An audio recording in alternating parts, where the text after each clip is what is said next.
I despise that. And I'll tell you Mm. why. I feel like that is the roaster's inability to distinguish and understand what they're bringing to the market, and their inability to do that as a company and as a brand is being transferred as pressure to put on producers. Yeah. Welcome to the Daily Coffee Pro by Map It Forward, friends. I'm your host, Lee Safar, and this is episode 2 of a 5-part series with Martin Mayorga from Mayorga Coffee. In this series, we're talking about the current state of the coffee supply chain. Things are volatile, to say the least. And in this episode, we're going to talk about the state of the coffee supply chain from the perspective of the producer. Martin, give us what your perspective is from the lens of the producer. What are you hearing is going on right now? I think unfortunately, I'm hearing the same thing I've always heard, which is they're having a hard time. And I think what's happening now is it's coming to a head. It's almost, there's too many variables. I think if we look right now at the C market and you look overall and C market's at $1.80 something, $1.90, it seems decent. Differentials can be good.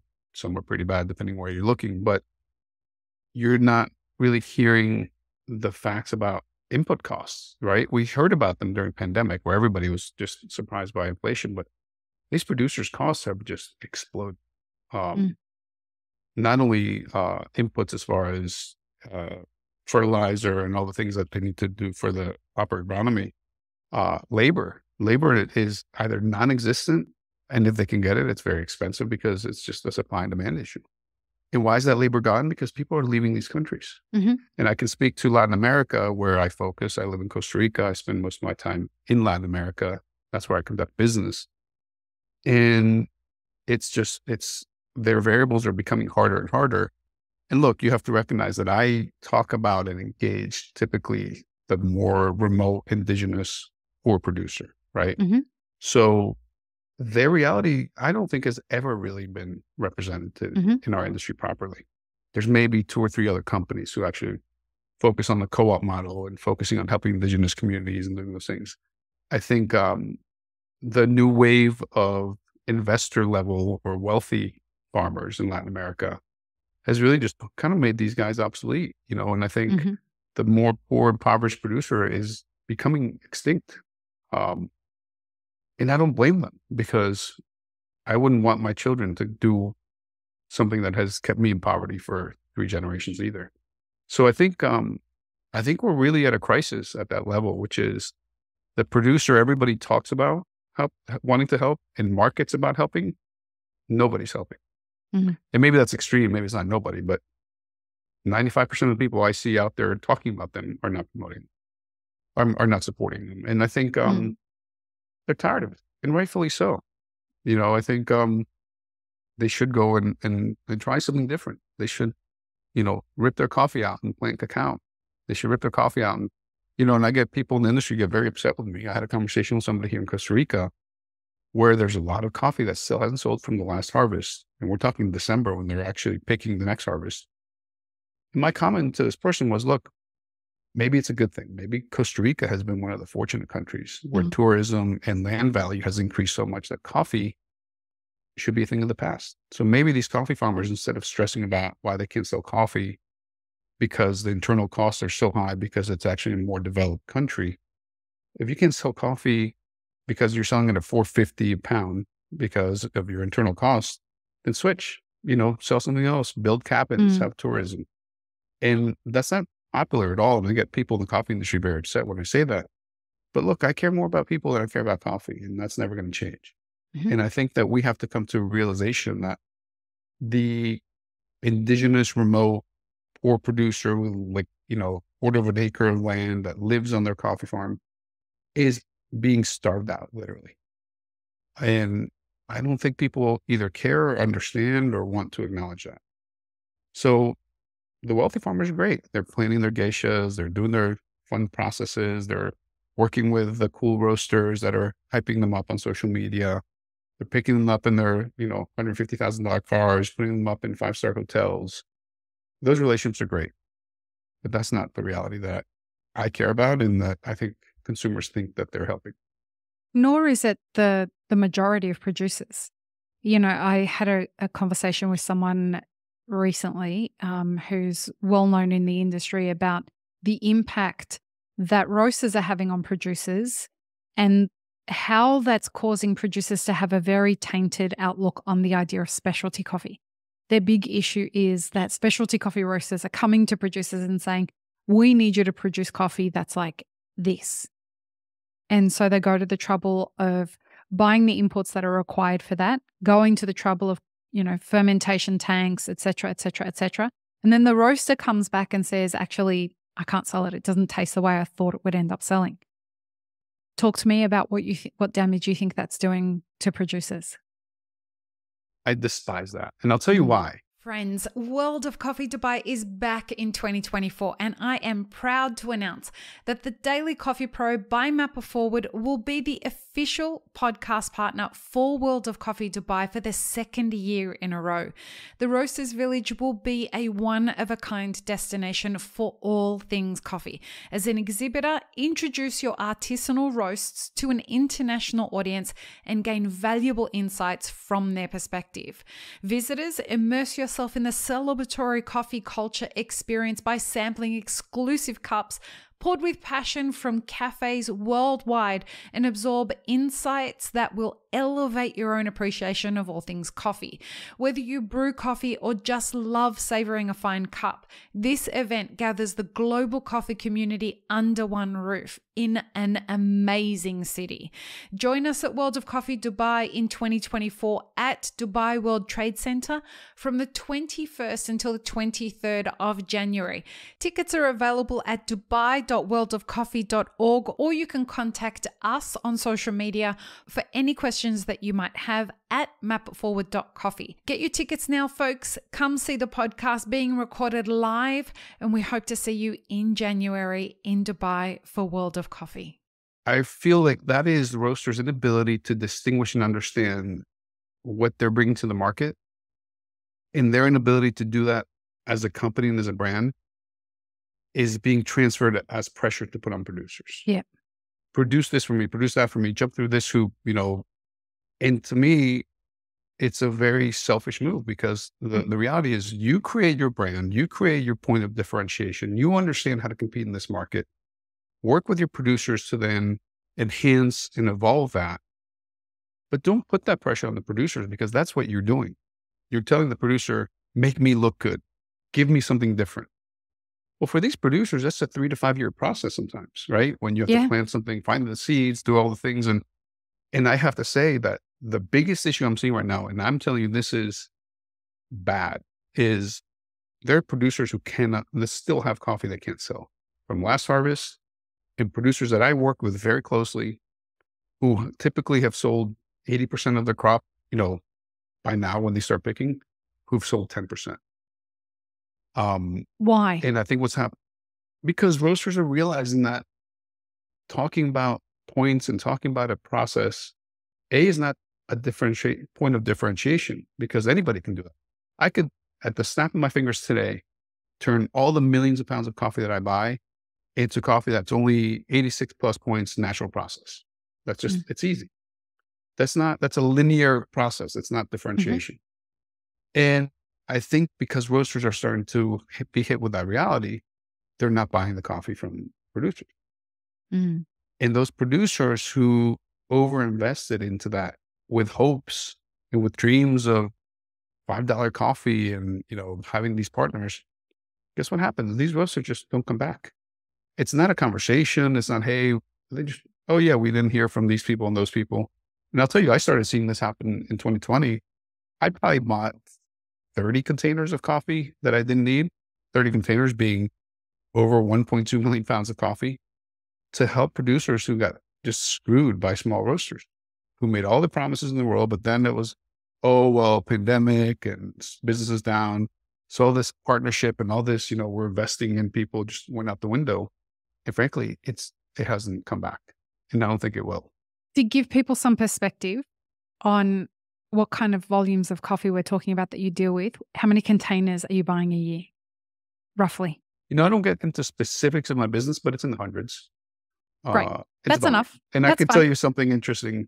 Yeah. I buy probably more micro lot coffee than companies who specialize in micro lots. A lot of people think, oh, And first of all, just to make it clear, there's this perspective that if you're buying in the hundreds of containers of volume, you're buying commercial.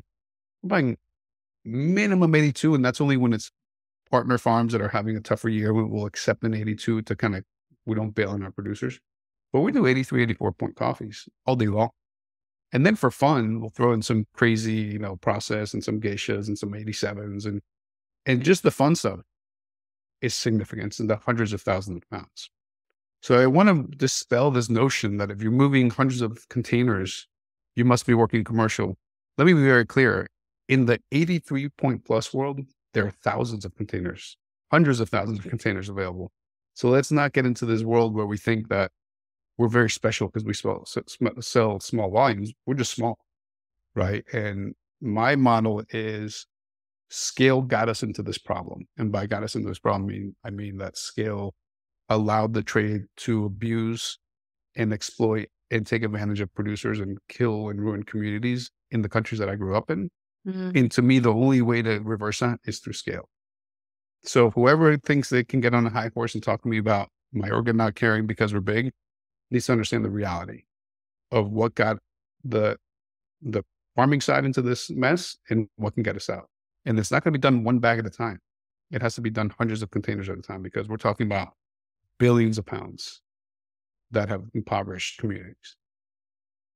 I feel that what's happened over the last at least decade is that we've been kicking the can down the road on fixing what's broken about our supply chain, starting from the producer. And something that has fed that is the easy credit and the cheap money and people not having to take accountability for living within their means when it comes to buying specific coffees and being overindulgent, et cetera, et cetera. I get the feeling that what's coming is us having to, as an industry, having to be accountable for having dessert for dinner for too many years in a row. And I think now we're going to be held accountable. Warren Buffett has this saying, when the tide goes out, that's when you know who's swimming naked. I think we're about to start to see that. I think we're at the very early stages. You and I had a conversation the other day that we're at the beginning of a cycle that's going to reveal a lot about what's really going on in the supply chain. Yeah, I mean, I personally, maybe I'm a little more jaded after 25 plus years of trying to make a difference. And I'm plenty jaded, bro. I don't think the industry cares. And I think those who can make a difference are the ones who cause the challenges and will benefit from them. And I think the newcomers who pretend to want to make a difference are doing that as window dressing and a little bit of a facade so that they can sell more coffee and live their lifestyle. Because a lot of people are in this industry for a lifestyle of it. I think the comparison I would give, I was thinking about it the other day. I'm like, I remember when the pandemic started, before we knew there was a pandemic. I remember late 2019, maybe early 2020, you'd see videos on the news about these people in China just falling over in the streets and dying. And then it was like, wow, look at what's happening in China. And there was almost like, people didn't really care. It was just like, that's crazy. And then you'd hear somebody in Europe got it. It's like, wow, somebody in Europe's getting it. Now people that look like us are getting it. That's a little scary. Mm-hmm. And then you hear, so we don't care about things as an industry. And I say we, I shouldn't say we. They don't care about these things as an industry until it can affect them. And I think what's happening is that the global economy and the variables in the global economy are starting to affect the players who have been getting used to the easy money and the easy margins and never cared about the people they saw in the videos, or they went to visit on an origin trip where they took pictures with them and dressed like, somebody from that country and picked coffee and smiled for the camera. And now they're realizing, oh wait, it's going to affect us now. These challenges can affect us. Tough shit. I mean, that's my opinion. Yeah. And for me, because it angers me, because we've always had the opportunity to make an impact. And we've always had, and I've done everything. I've built a business to make an impact. And what have I done? Look, frankly, I could have tripled this business and sold it out 10 years ago. I've had 7 offers to buy my company in the last 5 years. I haven't built a company to scale and to exit. I haven't built a company to gain market share. I built a company to make an impact. And frankly, it's been tough. It's been very tough. and I have to make decisions that make my life harder. I don't have salespeople. We don't do trade shows. Why? Because anything we can say, we drive to the bottom of the supply chain, which is the producer, and to the top, which is the consumer. And guess what? I've spent time and money and energy learning, which is something that a lot of people in our industry haven't done. I've spent the first 15 years of my time I lived in a cigar factory, and I slept in the back of a cigar factory, and I'd wake up in the morning, I'd go out to the farms, and I learned everything I could. Mm-hmm. I studied finance in college, and I learned more about finance. I learned, to this day, I wake up 3:30, 4 in the morning every day, and I have a routine of following certain news cycles, following certain financial news, understanding. I educate myself, Mm-hmm. not just about how beautiful this coffee is and how good it's going to make me look. I educate myself about reality, and I educate myself about reality in our countries where we grow coffee, to the point where I remember when my now wife worked with me and we would be at farms and I would talk to producers. She would get so uncomfortable because I would ask them things like, how much money do you borrow a year? Who loans it to you? What's the interest rate? What kind of collateral is there? Do you know anybody who has lost a farm? It's uncomfortable, but it's reality. Mm-hmm. And I just kind of feel like at this point, people are caring because it affects them. And I think it's super selfish. And frankly, I've invested everything I have, literally, not only financially, but time-wise, into making sure I can make an impact. And of course, I care about myself and my family. Of course, that's a Mm-hmm. complete priority, but it's not the only thing. And I think a lot of people are now waking up because it's going to affect them. And all these are the same people who claim to have cared about producers all along. And I think reality is coming to hit a lot of people across the head. There are going to be winners and there are going to be massive losers. I'm of the opinion that there are going to be more losers than there are going to be winners, and the winners are going to be split up between people who are the kind of people who will win by surviving because they built sustainable businesses, they have great relationships, etc., etc. Then there's the other winners, the ones that are opportunists, like sociopathic assholes that will take their piles of money and go and consolidate cafes all over a city or farms or whatever it is. Who are going to be the losers? When it comes to the producing end, who are going to be the losers? On the producer side, Mm-hmm. the poor producer, they are always the loser. Is it just the producer though? Is it going to be mills? No, is it going to be? It's Okay. everybody. It's everybody because these producers are community. This is what people don't realize, and this is why I like to work in cooperatives. Producers in an aggregate equals community. Mm. Community equals towns. This is why I got into this industry. I saw entire, towns that I would go to with my dad, whether it was tobacco or coffee, and how they, the town either boomed or busted based on a market. Mm. I started actually in the cigar industry, and I started in this town called Esteli, Nicaragua. That's where I lived in a cigar farm with the Plasencia family in a cigar factory. That place turned into a mini Las Vegas because of a cigar boom. Wow. It changed like you wouldn't believe. Meanwhile, coffee communities went from boom to bust, Mm-hmm. and bales were left abandoned and farms were left unpicked. So the reality is that all has a human cost. I would back up a little bit, and you mentioned about who the winners would be. My opinion is the winners are the educated. People who are educated about not only their product, their market, their business, but everything. I'm sorry. Global economics, geopolitics, everything. Yeah, and if you don't know, you better learn it. Mm-hmm. And if you give it a good example, look, the multinational traders never lose.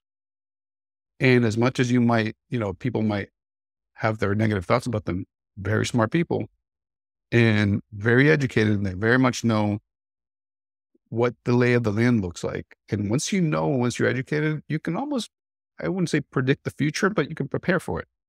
And I think the educated prepare for the future. Some extract the life out of it and just put others out of business in the process. Some know how to just get a little piece. And that's how Mayorga's grown. We've grown every year, double digits, aggressively, some years even more. But it's because we're educated enough to know what we should be doing today for the next 6 months. And that's the policy I have with my team, which is whatever we do today, of course we have to fill orders, but everything has to be in the context of where are we going to be in 6 months, a year, and 5 years. We even have a monthly meeting where it's an all hands management meeting, and it's only talking about the future. We don't talk about anything present. We come up with ideas for the future. They can be crazy. They can be wild, but you have to, but like going back to who loses, the ones with the least amount of money. That's the bottom line. And that includes coffee companies, right? That includes coffee companies that have SBA loans with floating rates that are now hitting 10%. Yeah. I think that's going to be the biggest losers, the people with the most leverage, the people with the highest debt, unable, like who have not given themselves enough room for interest rate increases. I think we're up to interest rate increase number 7.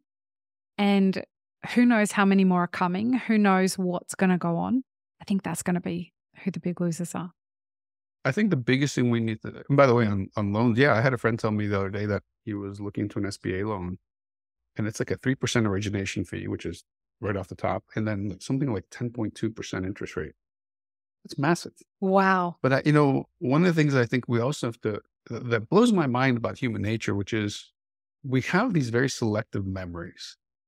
And we think because there was this weird boom during pandemic, which came at other costs, that's just the new world, right? We open a website, we do some things on social media, we make up some stories about direct trade, we look good, we talk about indigenous populations, and all of a sudden we're going to grow this massive sales stream.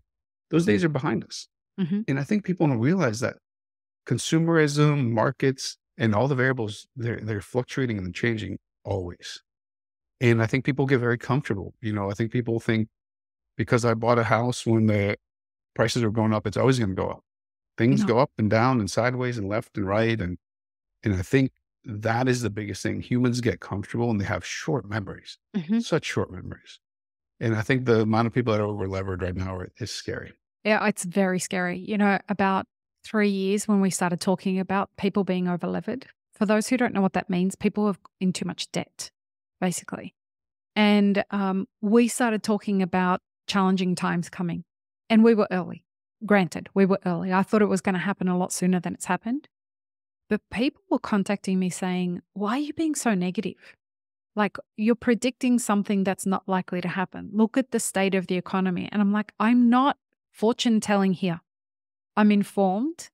I spend a lot of time listening to different financial media, different political media, reading a lot of different publications.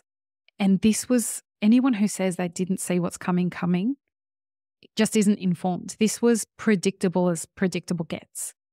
And I agree. It's scary as shit, to be honest with you. I'm scared of all these people who have borrowed all of this money because they thought that, look, everyone else is doing it. It's a success fallacy. And we've been waxing poetic about it for decades in this industry. And now I think is the time that there's going to be a significant cleansing, a correction of sorts. Yeah, I think the unfortunate part is that it's going to start with the poorest producers and work its way up, and it already has. And, going back to the amount of producers telling me they haven't sold coffee, it's sad. It's scary. I think roasters don't really care about their impact. One of the things I'm seeing now is things that roasters used to kind of badmouth Mayorga about is, they blend, they don't care about quality. Oh, they roast dark, they don't care about quality. How many roasters do you see now talking about, we blend because it's an art form? And same people that were badmouthing Mayorga for doing it. We roast dark because, we also have to understand that all our decisions have an implication. So if now we're changing how we buy, we're basically deciding to not buy from somebody, to buy from somebody else. Or I think roasters don't care about or understand how their presence can really abandon communities, and I've had countless producers tell me, look, we love working with Mayorga because you guys, we know we're selling to you every year. We know we're working with you every year. And my quote to them is, I don't buy from you, you don't sell to me. We both sell coffee to my clients. This is a partnership. We're in this for the long haul. During the coffee roast years, we couldn't get our coffee. We planted chia. We helped them pay their loans with chia money. We will do this together. And I think that mentality is it's not there. It's not there in the industry. No, you have a strategy. So coffee forward. The term coffee forward is one I learned in the pandemic, and it's so disgusting. Yeah.